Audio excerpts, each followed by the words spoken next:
Compagnon trader, bonjour, ravi de vous accueillir dans cette nouvelle vidéo. J'ai décidé de traiter du thème du stop loss. Beaucoup me posent la question, où est-ce qu'on place son stop loss en scalping notamment? Eh bien aujourd'hui, je vous réponds en vidéo. Allez, on appuie sur le bouton push et on y va.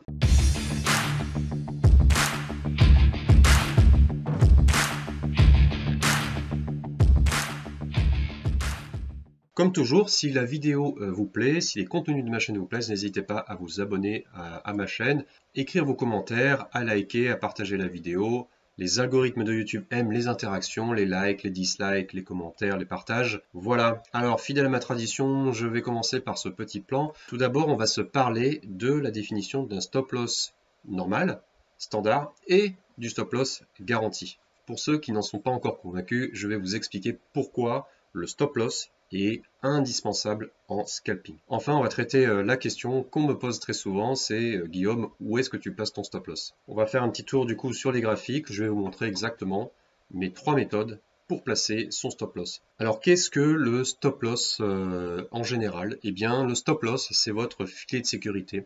Le stop loss, c'est le dernier rempart qui sert en fait à protéger votre position, votre capital. En d'autres termes, il sert à ne pas perdre plus d'argent que ce que vous aviez défini à froid avant d'ouvrir le trade. Donc chez IG Market, le courtier que j'utilise très souvent, il y a deux types de stop loss. Vous avez en premier lieu le stop loss garanti et le stop loss classique. Alors on va d'abord parler du stop loss classique puisque c'est le stop loss le plus simple. Ici je vous ai fait une capture d'écran de la console de IG pour vous montrer les différents niveaux d'information. Donc je suis sur un actif qui est le DAX et là sur un stop qui est normal. Personnellement j'ai un compte qui est standard, ça veut dire que mon compte chez le courtier IG me permet, avec un compte standard, d'utiliser les stops normaux ou bien les stops garantis. Dans ce cas précis, j'utilise un stop qui est classique. Si vous voyez, donc IG me dit que pour cet actif, un stop classique se place à minimum 5 points de distance de votre cours d'ouverture. Maintenant, voyons la différence avec le stop loss garanti. J'ai la même capture d'écran, sauf que j'ai changé, vous voyez ici, j'ai une petite flèche. Je suis passé d'un stop normal à un stop garanti. Donc ça, j'ai la possibilité de le faire avec mon compte. Tout de suite, ce qui change, c'est ce qui est entouré en rouge. Donc vous avez en fait la distance au stop loss qui n'est plus de 5 points, elle est maintenant de 10 points. J'ai en effet plus de distance que ce que je n'avais avec le stop normal. Alors premier point, une fois que vous avez placé votre stop garanti, il n'est plus possible de le baisser. C'est une sécurité pour vous. Deuxième point, le coût du stop est mentionné au niveau de l'actif que vous tradez. Ici, sur le DAX, j'ai un coût de stop qui est de 1,5 points multiplié par le nombre de lots que je prends. Si je prends 25 lots, le stop va me coûter 12,50 € si il est déclenché. À noter que c'est un coût qui est relativement faible. Suivant les actifs, si vous avez un gap, par exemple, entre un jour et l'autre, que vous êtes sur une unité de temps daily, vous pouvez vous retrouver avec un gap qui est beaucoup plus important que le coût du stop loss garanti ici. Donc vous l'avez compris, l'intérêt du stop loss garanti, bien c'est que vous n'avez pas de slippage. Le slippage ou slippage en anglais est l'effet de glissement. Donc si par exemple votre actif subit une variation qui va très rapidement au-delà de votre stop, vous êtes sécurisé avec un stop loss garanti. Votre position va se fermer précisément là où vous avez mis votre stop. Avec un stop loss normal, j'aurais subi l'effet de slippage, c'est-à-dire que ma position aurait été fermée bien en dessous de mon niveau de stop loss. Le stop loss garanti se place à l'ouverture. De ce fait, vous avez connaissance du niveau maximum de perte que vous acceptez sur votre position. Enfin, un dernier point, il faut savoir que les coûts du stop loss sont retenus à l'ouverture de la position et restitués à la fin si vous ne l'avez pas déclenché ou au contraire débité si le stop loss garanti a été déclenché. Alors pourquoi le stop loss est-il fondamental en scalping? Eh bien parce qu'il sert à protéger votre capital. Ça c'est vraiment la première raison essentielle. La deuxième raison, c'est qu'il sert à protéger votre capital et la troisième raison, c'est qu'il sert vraiment à protéger votre capital. Donc vous l'avez compris, le stop loss, c'est un outil crucial.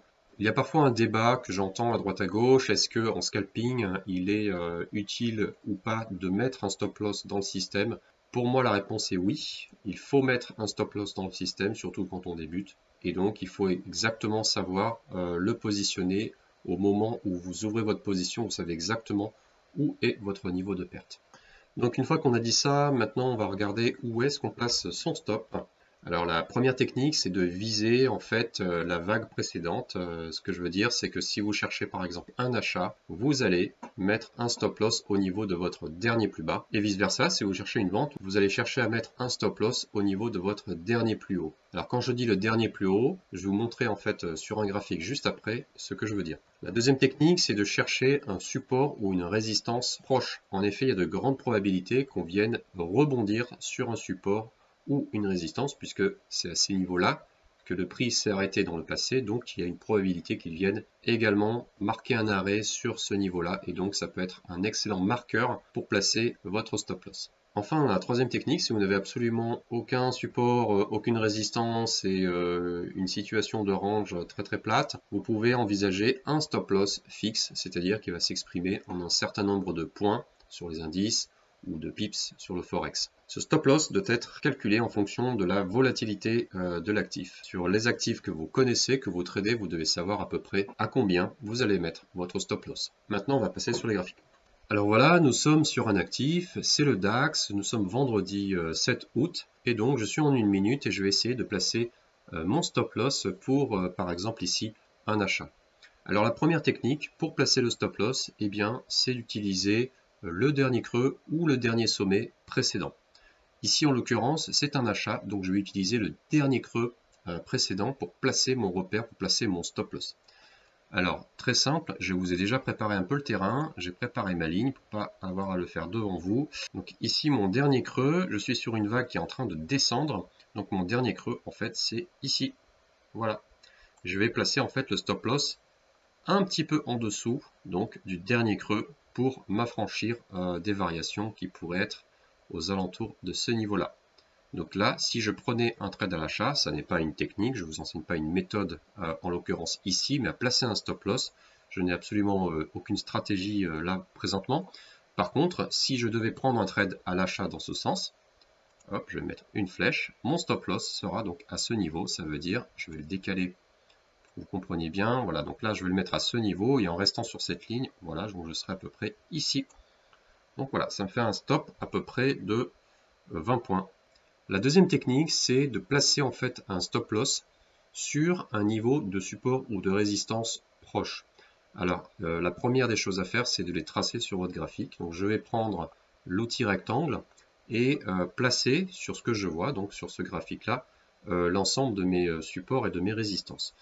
Donc pour moi ici j'ai un premier niveau de résistance, voilà, vous voyez c'est là où le prix s'est arrêté quand même plusieurs fois, donc là j'ai une belle résistance par ici et je vais tracer également un deuxième rectangle pour encadrer le prix de part et d'autre, donc ici j'ai un niveau de support qui me semble intéressant. Voilà, donc je vais récupérer mon stop loss que j'avais déjà préparé par ici. Et là, très simple, si je veux prendre une vente, je vais me placer avec un stop loss au-dessus de ma résistance. Et si je souhaite un achat, je vais placer au contraire mon stop loss en dessous de mon support. Voilà. Enfin, la troisième et dernière technique que je vais vous donner, c'est de placer votre stop loss sur une distance fixe en fonction de la volatilité de votre actif. Donc comme je suis sur le DAX, bien ici j'ai une volatilité, elle est à peu près de 10-15 points. Je vais décider de mettre un stop loss à environ 15 points de distance.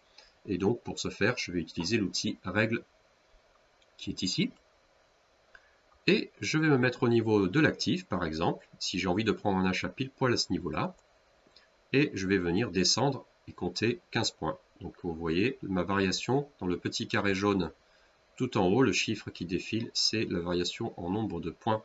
Donc voilà, j'arrive à 15 points. Voilà, par exemple, 14,9, 15, allez, 15,2. Très bien, maintenant je vais placer mon stop loss au niveau de ce niveau-là. 15 points, je vais supprimer ma règle.